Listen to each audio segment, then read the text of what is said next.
THFC, what's happening? Regarding the march, we do hope it's successful, and we do hope you get thousands upon thousands of people turn out and march down the high road for your cause. But sometimes we have to be very careful what we wish for. And I do believe that the march, or the organisers of the march, it will be more powerful if there was a change of management. Because some of these leaders seem to be rubbing up a lot of people the wrong way. Yeah, so people ain't marching out of love, they're marching out of fear. For their channel to get shut down, or for somebody to come on their channel and bully them, or rough them up, or insult them verbally, like what a lot of people would call Twitter fingers, innit? Yeah? So until there's one solid direction, it's just going to be a protest. Which is good, because it means you're standing for something. But then, I think sometimes, how funny would it be if the club did get sold, and whoever bought it puts Daniel Levy in the same position? Because you cannot doubt it, he's a very good businessman, yeah? And his job is to generate money for the club. Nothing else. Yeah, so I can see a foreigner coming, spending, for example, 5 billion on the club, but employing Daniel Levy to still run it, because he's good at what he does. So, sometimes we have to be very careful what we wish for, innit? And spending money doesn't necessarily mean getting the results. Do you know what I mean? But, with that said, let's all fight and walk in the same direction and try to make this club successful in something. Have a good day. Keep protesting. Like, I've heard a lot of fans say they wish the season was over now, and if another manager comes in, things will be better. Maybe you're right, but the season's not over till it's over.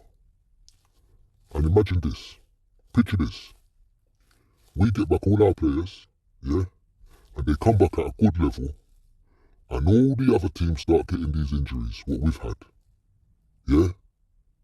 6, 7, 8, 9, 10 first team players out.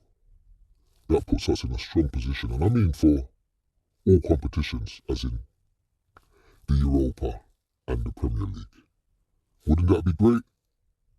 Wouldn't that allow us to claw back some more points and maybe be successful in the Europa or the European competition? That would be lovely, wouldn't it? That would be very nice. Sometimes the rough is the rough, innit? And as Tottenham fans, we go through a lot of rough, innit? Example, last season we finished 5th. On a normal season, that position would allow you to qualify for Champions League, innit? But funnily enough, the following season when we're not going to finish 5th, yeah, that team will be going to the Champions League. That is just our luck, innit? Some will say it's bad luck. Some would say it ain't. Example again,